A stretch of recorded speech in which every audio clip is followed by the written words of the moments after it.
Hi, I'm Estevan, I'm Josiah. And I'm Miriam. and this is our Clash of Power project. In 284 AD, Diocletian took power and split the empire in two, with himself ruling the west and Constantine ruling the east. He did this because he thought that this would help better rule the empire, but it did not. After the course of many attacks, the empire grew weak, and one attack threatened to destroy him. This attack was led by the Huns. Diocletian in the empire was afraid that this would destroy his empire, so he got help from the Visigoths. This caused the Huns to run away. Even though this was sort of a good thing, it did not save the empire. The empire later fell to the hands of a barbarian commander named Osadar. He sacked the last part of the empire, and to many historians that was known as the fall of the West. The East, however, was different. The East later on went on and thrived. It was renamed the Byzantine Empire, but later fell to the Turks, who took it down. Germanic tribes had no written law. They were mostly farmers and were governed by kings that was elected by a tribal council. Although a king for each tribe made it difficult to bring tribes together, they had kings. Charlemagne was a warrior who was crowned Emperor of the West by Pope Leo III.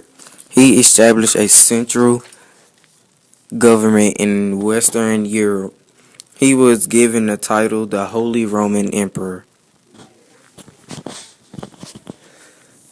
The Catholic Church rose as the dominant power after the Roman Empire fell. The Roman Church competed with other Christians for the conversion of barbarian tribes. The conversions of these tribes to Catholicism allowed them to be the dominant form of Christianity. Once the cultural and political boundaries of Rome fell weak, it allowed Catholicism to spread through the Irish, Franks, Goths, and other countries.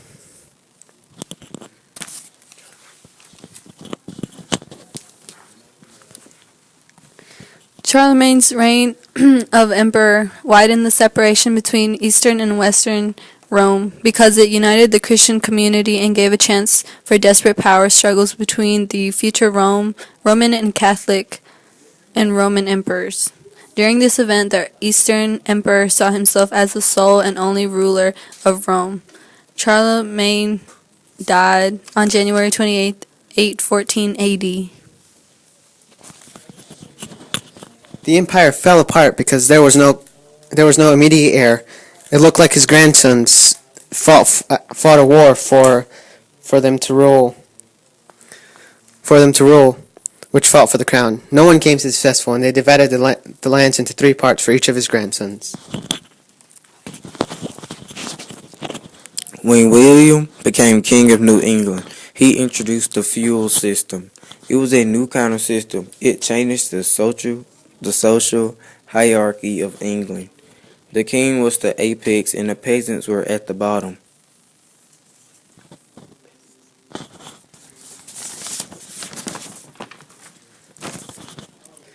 Feudalism rose during the Middle Ages.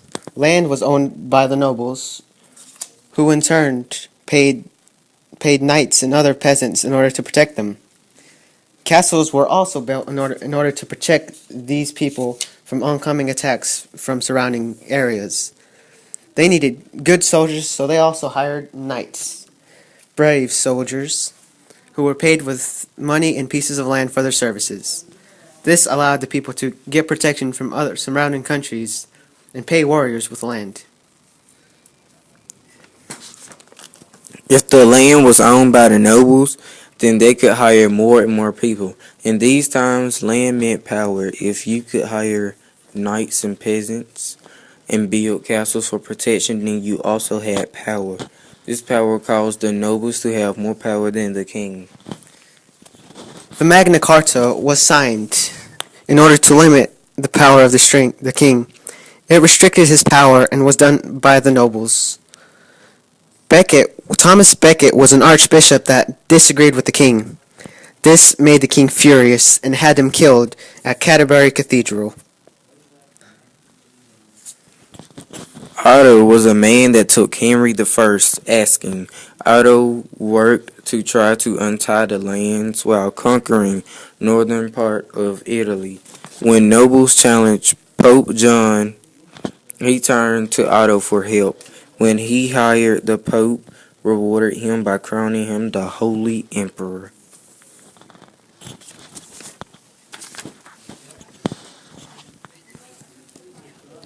Problems arose when Henry, the Holy Roman Emperor at the time, chose a bishop for northern Italy, and the Pope removed the bishop. Henry wrote a scathing letter stating that the Pope had no authority over him or any other ruler. The Pope forgave him due to him begging. They fought other bishops, which dragged on to future generations as well.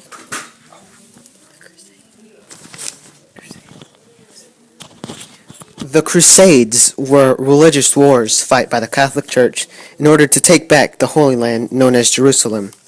They fought in order to take over this and the lands around it. There were many crusades, but the crusades led to the increase in money and wealth for the people. For the Catholic Church would in turn showed their power and made them a stronger people. The Crusaders murdered many knights, many nobles, and kings. Many of the nobles had set their own expansions and never returned. With no clear heir to their land, the land was given to the king, which in turn gave him more powerful.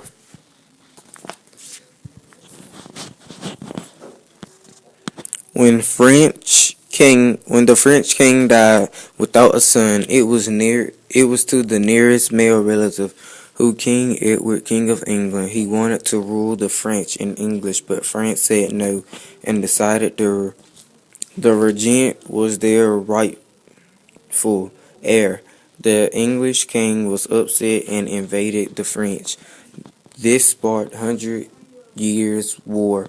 Another thing was going on at the time called the Black Death, a devastating plague that killed many people. The effects of these things are said to bring decline in feudalism, with peasants and people died there were fewer and fewer people to hire. All's money was being used at the time. Well, power began to accumulate back to the king near the end of the Middle Ages. Due to the fact that the plague and the Crusades had killed a lot of people, landowners and peasants wanted better protection, and which better person to give this than the king? The king united the people and offered better protection in militaries than individual nobles and knights could ever do. Land owned by nobles had no heir, which in turn gave them to the king, which gave the king a lot more power. And also, when kings joined into the crusade attacks, this gave them much more respect and loyalty, which in return gave them more power. The Crusades were people who attacked for many reasons. There was 3 of them, but they all shared a common goal: taking back the Holy Land, or taking back and controlling Palestine. These crusades led to an influx and more wealth coming into the Catholic Church. The army and the crusaders also left the people to look at the church as authority and leaders. Kings and popes struggled over power because during this time they both believed that they should have more power. Major classes such as the investiture controversy, which left questioned who would be in charge of the appointments of bishops. With corruption and other things caused problems to be found in the Catholic Church, cause of reform and many other things began slowly to chip away at the power of the Pope. Martin Luther made public his complaints about the Church, which contradicted some of the things he said. Pope Leo expelled him from the Church, and he was outlawed by the Holy Emperor too. Then, not long after that, different religious ideas began to flourish, such as Lutheranism, Protestantism, and Catholicism. These ideas were spread throughout the church, and the church began to become more and more Protestantism, which took power away from the Catholic Church. The Pope had a lot more power along with the Catholic Church, and the Crusades helped with this transfer of power. Due to the influx in wealth and power that was shown during these Crusades, this offered the Catholic Church to rise. Although there was many conflicts between the popes and the kings, in the end, and power was held by the nobles, there was a lot of fights over who should own this power.